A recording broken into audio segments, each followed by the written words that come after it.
Welcome to another week of Barstool Perspective, where we give you the rundown on the week's news in booze. We do it live right here from Cincinnati.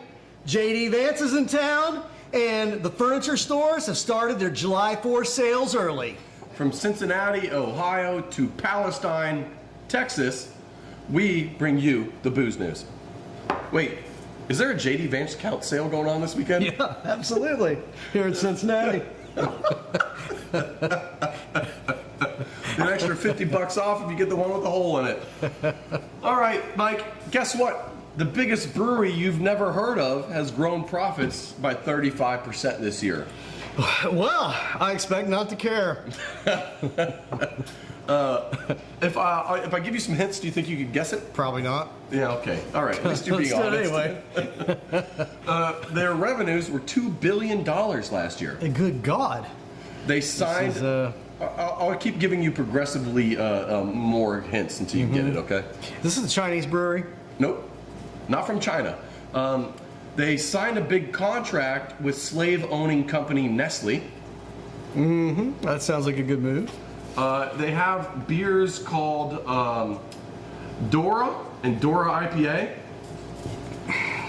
This isn't the Spanish company. It is the Spanish company. Yeah. Nice. You got it. Yes. Spanish brewery Dam has announced that they have signed a massive deal with Nestle, famously known for their use of slave labor in Africa to harvest chocolate.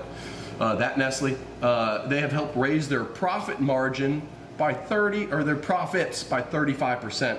Their overall revenue is now $2 billion, and they are making $175 million in profit per year. And I've never even had any of their beers before. No, I've never even seen those beers. I've never even heard of this company until recently. Yeah, same. And now they're popping up on our newsfeed all the time. Yeah. Also, $2 billion? How does a $2 billion company just go under our radar? It's insane. Well, $2 billion just ain't what it used to be, Brett. Mike, well, I got some breaking news for you. The fucking nerds at Yale University have put out a new study. Nerds! Mike, did you know getting crossfaded makes you more hungover than if you were just doing weed or just doing alcohol? Getting what? What? If you get drunk and then smoke weed, you're gonna get more hungover. You know what I notice is I definitely black out more. Like, I forget. I forget everything, man. Mike, we condone responsible drinking on this channel. We do not encourage. All right. No, it's ridiculous. It's such a dumb study. Like, oh, okay, yeah, if I do 2 drugs, I'm going to be more hungover than if I just do 1 drug. Great. Well, I mean, we talk about it. There is the theory, and there are some studies that actually support the fact that people will drink less if they smoke weed. If you smoke weed before you go out, you'll drink less, yes. Yeah, if you're just getting home shit-faced and then you get high. Well, see, what it doesn't account for, though, either, is that, like, I'm more likely to do other drugs the more drunk I am. Yeah, and therefore, sure. I'm going to be more hungover just because I'm drunk enough where I want to do 2 drugs at once. Like, they don't account for that? It's insane.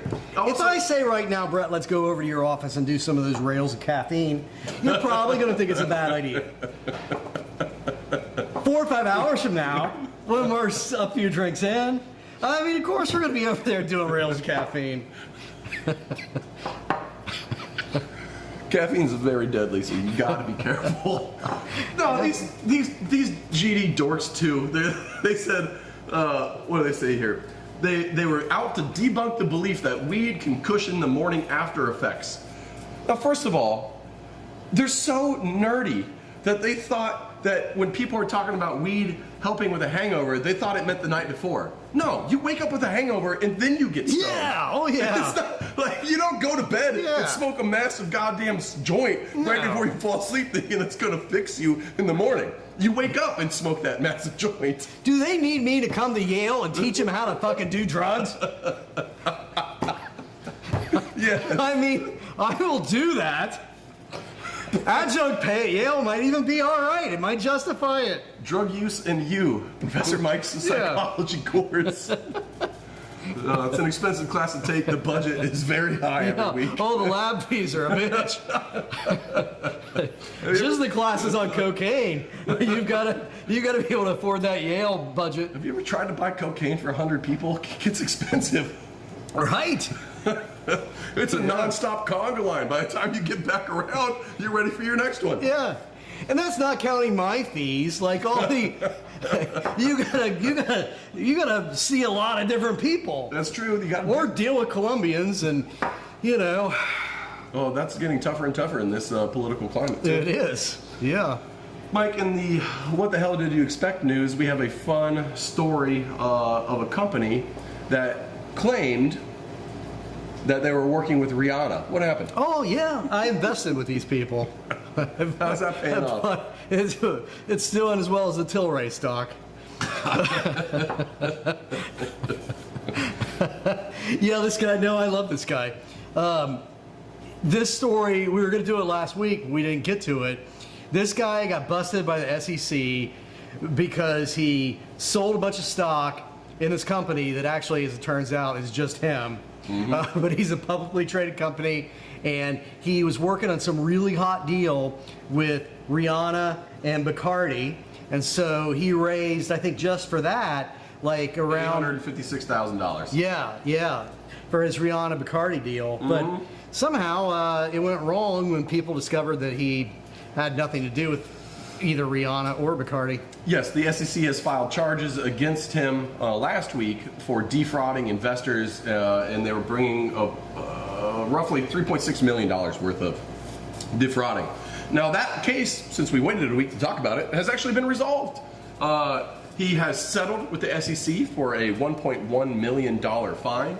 And Mike, I want your input here on this because the company consented to the terms of the judgment but did not admit to wrongdoing. What does that mean? It means it's a nollie plea. No contest. It's a no contest plea. Okay. You caught me, but I'm not going to say you caught me. Yeah. All right. Well, that didn't work out very well. The thing that I thought's really classy about this dude, I mean, I respect his just upfront grift because he stole more than this. He was charged with like, I don't know, it was a couple $1 million or something. It was $3.6 million that he got charged with. Yes. Yeah, but before this, he has had a couple of drinks that he actually didn't produce, much like Conservative Dad. But he had a fitness drink called Laid, which I think is really classy. Oh my God. Jesus Christ. Do people do people with a lot of money just not research the people that they're going to give a lot of money to? I think the stocks were cheap. So they're just like F it, I'm going to take a flyer on this lunatic? I'm sure he's selling it on Reddit, you know. Man, I don't even have $10 to take a flyer on a fucking six-pack, let alone $10,000 or $100,000 to invest in some fucking lunatic making fitness drinks. Yeah, if you drop that much on the Laid fitness drink without bothering to figure out whether it exists, then fuck you. Who's the criminal here? I mean... Owen wants you to know that he'd take another one of your classes. Good. Well, that Yale tuition is really expensive, but thanks, Owen. We're working on getting a Yale extension put in to the rectory here at Urban Artifact. Yeah. So that'd be great. You can come pay us and hang out at our classroom, and it'll be good. Unlike UC, they're going to have to pay me more than minimum wage. But I wouldn't count on it. Mike, in other news of financial misgivings, there's some weirdness going on in Danville, Kentucky. Why don't you give us the scoop? Oh, there's all kinds of weirdness going on in Danville, Kentucky, especially when I'm down there. But there is a brand new distillery that opened in Danville because what Kentucky really needed was another distillery. Mm-hmm. And this one just opened last week to great fanfare. Mm-hmm. And right after it opened, it got sued by one company for like $1.6 million. Oh, yeah, another company reasonable. by like $1.2 million. Oh, my God. And a bunch of other lesser creditors. Cool, so like $4 million in court lawsuits. In the hole, just right out of the gate. Cool. The recipe for success. So, I forget, they got some stupid name, it's like a Spanish name or something. It's something. Mariano Distillery. Luca Mariano. I think that's Italian. Yeah, that does sound Italian. Luca Deadbeata. I do like to say Italy is the Mexico of Europe, so that tracks for me. Yeah. They do tours down there, Brett, Thursday through Saturday. Still So I highly recommend you get there this weekend or next. Do we go to the Danville County Jail, or do we go to the distillery itself? It's like a dual thing. You start there, and then you wind up in Kentucky Federal Bankruptcy Court. You get to meet the judge, shake his hand, get an autograph. Yeah. I really love how the bourbon boom is the gift that keeps on giving. Yeah. Even though it boomed 2 years ago at this point in time, Yeah. we still get wonderful stories like this of grifters that were trying to get in at the top and now are suffering because they were getting in at the top. Yeah. Well, there's a lot of people, I mean, it's part of our culture that people with a lot of money believe that they have it because they're smart, which is the case about 5% of the time. The rest of the time, they're not that smart.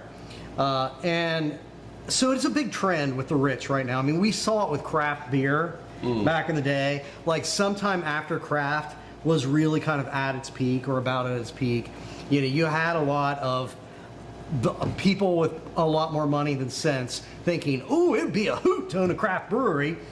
And that's a big part of the problem. You know, they flooded the market. A lot of people that didn't know what they were doing flooded the market with a lot of new breweries that were like hobby vanity projects. And it has helped hasten the demise of the craft beer business. They're doing this. They've just done the same thing with bourbon. They moved on to bourbon.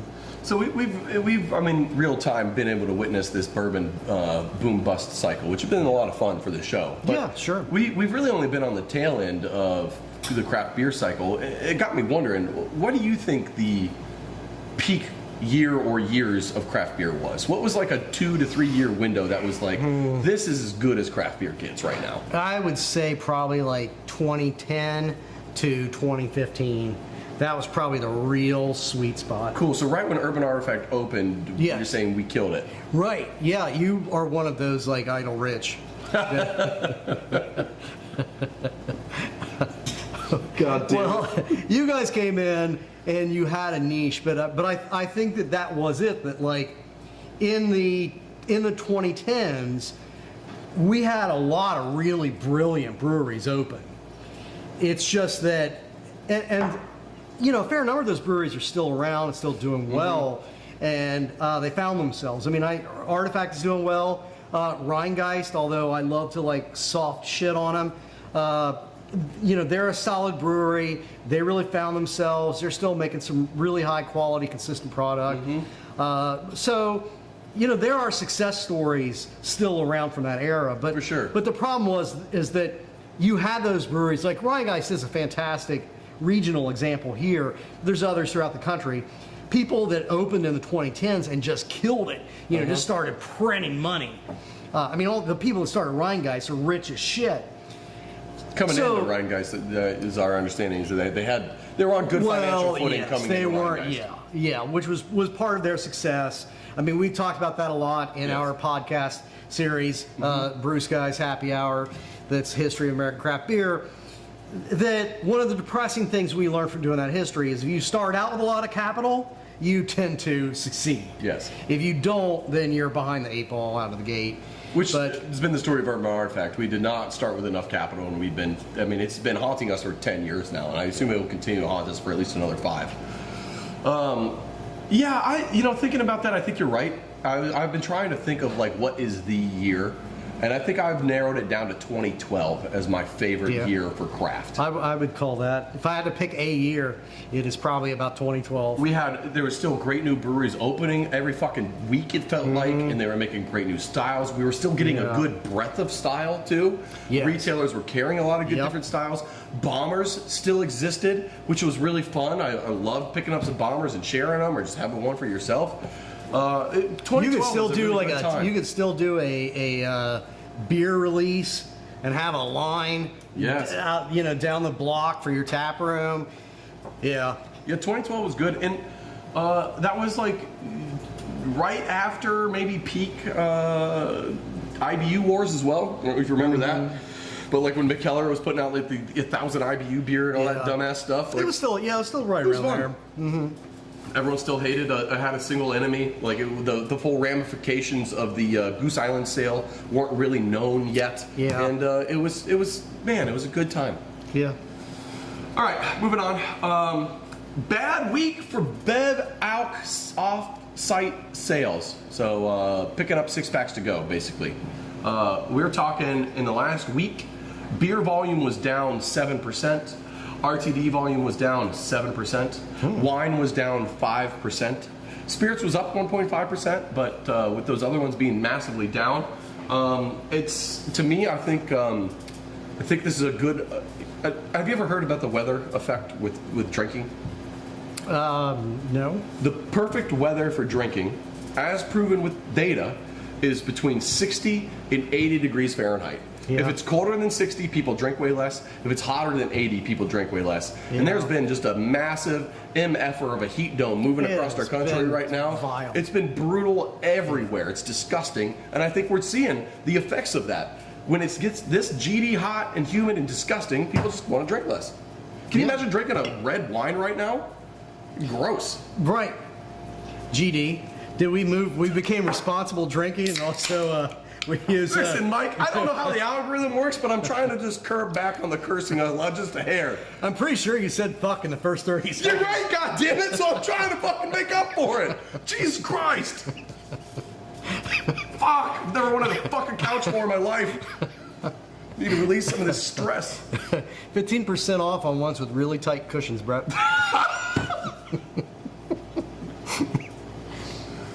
All right, Mike, we got a series of Gen Z updates that I'm going to title No Shit Sherlock.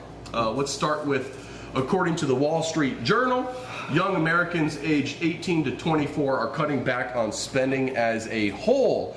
Spending, including alcohol, is down about 15% year over year for that age group. So things are rapidly accelerating with how little they're spending.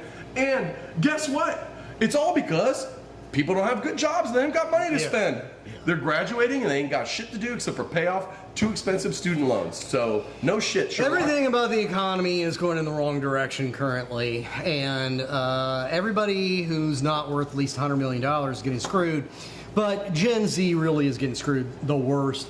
I mean, these people that are coming out of college after paying this just ridiculously inflated tuition are finding that a bunch of their entry-level jobs have been replaced by AI. AI and greed and, corporate efficiency, meaning we now just make people do twice as much work for the same pay. Yes. It's such is the way. Yeah, they're being launched into the world with massive amounts of debt and no good job prospects. Mike, do you want to hear a fun quote from this Wall Street Journal article that really just drives home two things about Gen Z that I know you love? One, just how bleak it is for them, and two, how lame you think they are. Quote, Verma and one of her friends, as a free thing to do, like to go to fancy furniture stores for a free place to hang. Quote, yeah, sure. We sit on the sofas, and then when conversations get boring, we move to a different sofa. We like drinking the free coffee.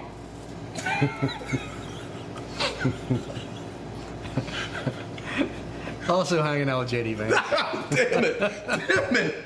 But I put this story in here. I didn't know you were going to go on a JD Vance couch fucking theme the whole episode. I swear to God, last night I'm trying to get places. I'm trying to get to the bar, actually. And, you can't get anywhere. I can't get out of my neighborhood because the interstate is shut down. I swear to Christ, every cop in greater Cincinnati is on 471 because JD Vance is going to Furniture Fair. Oh my God. It's oh my God. I mean, I might be speculating on the last part of that, but the first part of it is absolutely true. It's obnoxious. Every time that piece of shit is in town, it's a perfect time to commit a murder. I'm gonna start planning crimes around when JD Vance is in town. You guys can't see it, but directly behind the camera is producer Dan's seat. When Mike just said that, I've never seen Dan's eyes get bigger with worry than what Mike just said in the last 30 seconds. I think you're missing the part, Dan, where I'm not going to get caught. I mean, I'm sweating so much I know right too. now. I can't tell if it's from the laughing or the heat up here, but god damn it, I'm dying. Unless I murder the manager of Lazy Boy, I'm gonna get by with it. Oh my god. I think the heat's going to my head. Mike, this is to continue with this Gen Z trend. This is part of a larger depressing trend where Gen Z and younger are basically just getting screwed because of the bad economy. And there was some research being done on like, what are the reasons that you're giving that you're not spending more money doing stuff? Right. And the answers are largely because, well, three main reasons popped up. And it's really two truths and a lie. One is to save money. Two, it's because they're going out less, which means they're trying to save money. And then three, they're trying to be healthier, as in they're fucking lying. So we have two truths and a lie, and basically they're spending less money because they have less money to spend. Yeah. No shit, Sherlock. Yeah. All right. Although here is the thing. I mean, so I am sympathetic. I think a lot of what's going on. I mean, we talk about it all the time. The Gen Z, combination of the phones and the economy and COVID, they've had a lot of things to face. But I will say, I grew up in an impoverished hillbilly land, and things were bleak, and there was nothing to do. But so what did we do? Got drunk and had sex. So that's the part of Gen Z that I don't understand. I mean, everything's bleak, but put the phone down and you know, getting laid don't cost nothing. Well, Mike, the cost for sex workers this day and age has really skyrocketed. Which part of like help each other out are you not understanding? Mutual masturbation. I understand. I mean, I'm not sure that you're still following me, but No. You like sit over there, I'll sit over here. We can watch each other. It'll be a whole thing. You that side of the couch, me that side of the couch, that weird guy that shows up in the middle.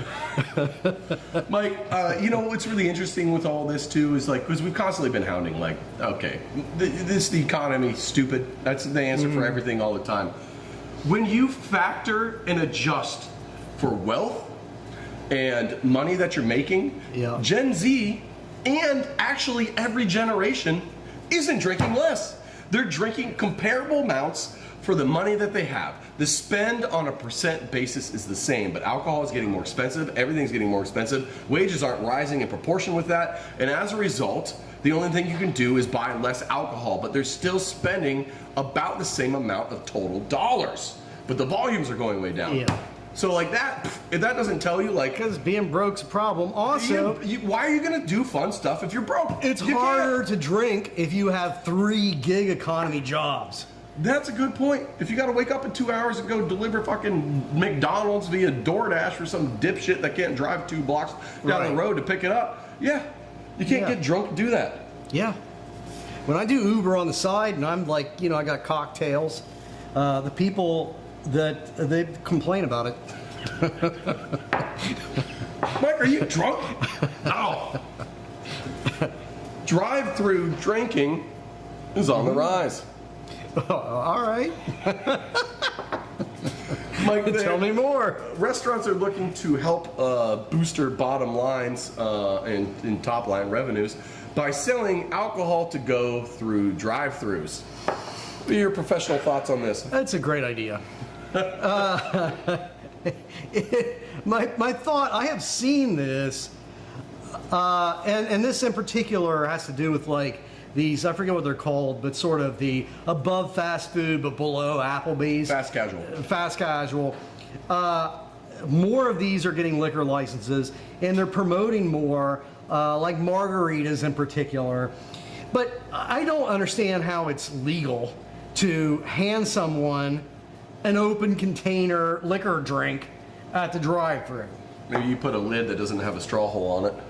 But I think that's still, I mean, like, from my recollection of, I haven't done criminal law in a million years, but I as I remember, like in Ohio, if you have an open 12-pack and there's like 2 beers gone out of it, but the ones that are there are closed, I don't know what happened to those other 2, officer, is not valid. Like they consider that an open container. So I don't know how a margarita with a plastic lid on it and a big fat turtle nose killing straw is not an open container. Well, I don't know either, but I did do a little bit of research before this, and by research, I just mean I looked up on the internet. What states can you legally drink in the passenger seat as long as you're not driving? And it is a surprisingly large amount of states. Really? I thought like Texas was the only one. Connecticut, Delaware, Missouri, Rhode Island, Tennessee, Virginia, Alaska, Arkansas, Louisiana, and West Virginia all allow passengers to drink in the car while the car is moving. Big, beautiful West Virginia. And Mississippi doesn't have open container laws at all. Well, Brad, I don't know if you're aware, but Mississippi is a third world country. So, yeah. Well, Louisiana also has a history of drive-through daiquiri joints. Louisiana is drunk as shit. It really is a lovely state. Yeah, I mean, sort of. But but it is definitely, Louisiana has this really distinct drinking culture. There's a lot of interesting, crazy shit going on in Louisiana. Any state with a good drinking culture instantly skyrockets to the top 10 of my list. Ohio, because we live here, it has a good drinking culture because we make it happen. I'll give Northern Kentucky a pass too. Wisconsin, lovely. Yeah. Colorado, drunk lovely. as shit. Louisiana, lovely. I'm here for New Orleans any day of the week. All right, we are pushing up against the time, so I'm going to skip our Thailand stories. We'll come back to that at another time when the heat's less crazy. It feels like Thailand in here. We're going to finish on this story. Scott Johnson of the Wall Street Journal has a genius idea for Democrats. Yeah. Give Harry Carey. them beer. Not the Democrats, though. The people who vote for Democrats. Give them beer. Yeah. This guy did an opinion piece in the Wall Street Journal, and he said, it is time. If one group wants to win the next election, now is the time to lower the drinking age to 18.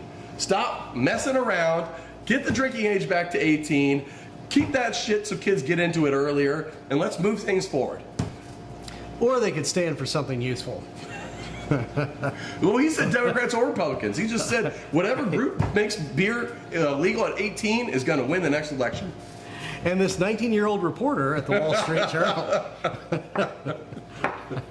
I thought you were gonna like that. I mean, 18, 21-year-old drinking age, I really don't care. But I don't see that as being a particularly meaningful, pivotal issue. I think a rational legalization of weed on a federal level would make a lot more sense. Probably. A rational drug policy on a federal level would make a lot more sense. No, disagree. But what I really want is ban the boomers. Like, what could cause the Democratic Party to be relevant again is if they kick everybody over the age of 60 off of the ballot everywhere for anything. Enough. You've done enough damage. Get out. I'd probably frame it as you've given to your country long enough, it's time for you to ride off in the sunset, but damage works too. Yeah, I mean, thanks for the environment and the economy and, yeah, sure, Facebook and, but you can say it however you want. Facebook was a millennial thing. Don't take that from us. Was it? Hell, was that Zuckerberg's millennial, isn't he? Or is he Gen X? You can claim him if you want. Go ahead. No, Take that weird fucking robot. Yeah, he is one of the younger of those pricks, but He's a freak. Well, Mike, it's been a good week. cheers, baby. Stay out.